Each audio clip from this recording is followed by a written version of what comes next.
बोलिए बाके बिहारी लाल की जय हो, राधा रानी सरकार की जय हो। तो आइए सुनते हैं रविवार की व्रत कथा पूजा विधि सहित। रविवार सूर्य देवता की पूजा का वार है। जीवन में सुख समृद्धि धन संपत्ति और शत्रुओं से सुरक्षा के लिए रविवार का व्रत सर्वश्रेष्ठ है। रविवार का व्रत करने व कथा सुनने से मनुष्य की सभी मनोकामनाएं पूरी होती हैं। मान सम्मान धन यश तथा उत्तम स्वास्थ्य भी मिलता है। सूर्य का व्रत 1 वर्ष या 30 रविवारों तक अथवा 12 रविवारों तक करना चाहिए। रविवार को सूर्योदय से पूर्व बिस्तर से उठकर शौच व स्नानादि से निवृत्त होकर स्वच्छ लाल रंग का वस्त्र धारण करने चाहिए। तत्पश्चात घर के ही किसी पवित्र स्थान पर भगवान सूर्य की प्रतिमा रख के उसकी पूजा करनी चाहिए। इसके बाद विधि विधान से गंध पुष्प आदि से भगवान सूर्य का पूजन करें।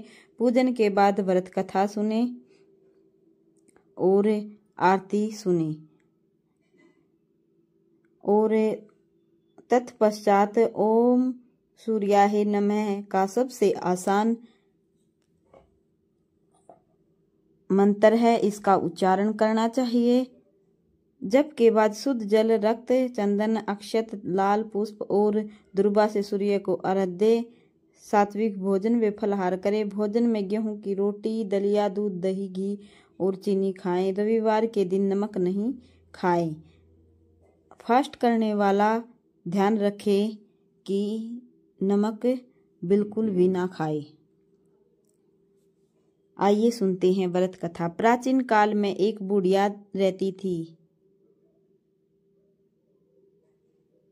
वह नियमित रूप से रविवार का व्रत करती थी। रविवार के दिन सूर्य से पहले उठकर स्नानादि से निवृत्त होकर आंगन को गोबर से लीपकर स्वच्छ करती थी। इसके बाद सूर्य भगवान की पूजा करते हुए रविवार व्रत कथा सुनकर सूर्य भगवान का भोग लगाकर दिन में 1 समय का भोजन करती थी। सूर्य भगवान की अनुकंपा से बुढ़िया को किसी प्रकार की चिंता या कष्ट नहीं था। धीरे धीरे उसका घर धन धान्य से भर रहा था।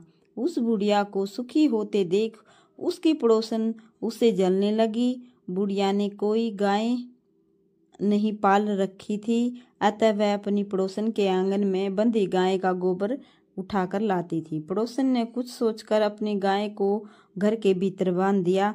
रविवार को गोबर न मिलने से बुढ़िया अपना आंगन नहीं लीप सकी।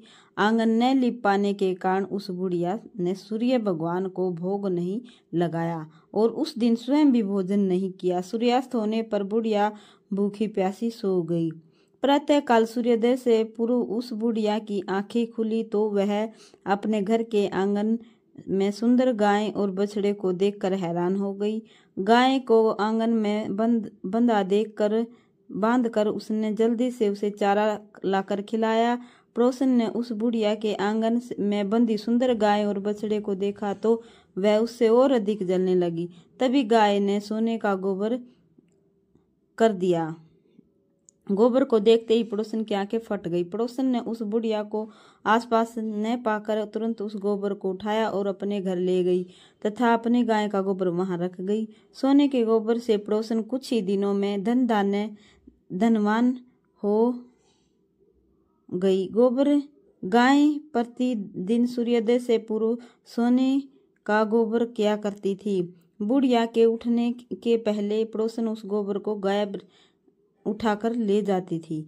बहुत दिनों तक बुढ़िया को सोने के गोबर के बारे में कुछ पता नहीं चला। बुढ़िया पहले की तरह हर रविवार को भगवान सूर्योदय का व्रत करती रही और कथा सुनती रही। लेकिन सूर्य भगवान को जब पड़ोसन की चालाकी का पता चला तो उन्होंने तेज आंधी चलाई। आंधी का प्रकोप देखकर बुढ़िया ने गाय को घर के भीतर बांध दिया। सुबह उठकर बुढ़िया ने सोने का गोबर देखा। उसे बहुत आश्चर्य हुआ। उस दिन के बाद बुढ़िया गाय को घर के भीतर बांधने लगी। सोने के गोबर से बुढ़िया कुछ ही दिनों में बहुत धनी हो गई। उस बुढ़िया धनी होने से पड़ोसन बुरी तरह जल भूनकर राख हो गई और उसने अपने पति को समझा बुझाकर उसे उसे नगर के राजा के पास भेज दिया। सुंदर गाय को देखकर राजा बहुत खुश हुआ। सुबह जब राजा ने सोने का गोबर देखा तो उसके आश्चर्य का ठिकाना न रहा। उधर सूर्य भगवान को भूखी प्यासी बुढ़िया को इस तरह प्रार्थना करते देख उस पर बहुत करुणा आई। उसी रात सूर्य भगवान राजा को सपन में कहा, राजन, बुढ़िया की गाय वे बछड़ा तुरंत लौटा दो, नहीं तो तुम पर विपत्तियों का पहाड़ टूट पड़ेगा, तुम्हारा महल नष्ट हो जाएगा। सूर्य भगवान के सपन से बुरी तरह भयभीत राजा ने प्रातः उठते ही गाय और बछड़ा बुढ़िया को लौटा दिया। राजा ने बहुत सा धन देकर बुढ़िया से अपनी गलती के लिए क्षमा मांगी। राजा ने पड़ोसन और उसके पति को उनकी इस दुष्टता के लिए दंड दिया। फिर राजा ने पूरे राज्य में घोषणा कराई कि सभी स्त्री पुरुष रविवार को व्रत किया करे।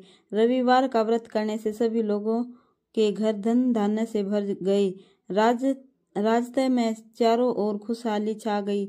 स्त्री पुरुष सुखी जीवन यापन करने लगे तथा सभी लोगों में शारीरिक कष्ट भी दूर हो गए। बोलिए रविवार भगवान की जय हो, सूर्य भगवान की जय हो।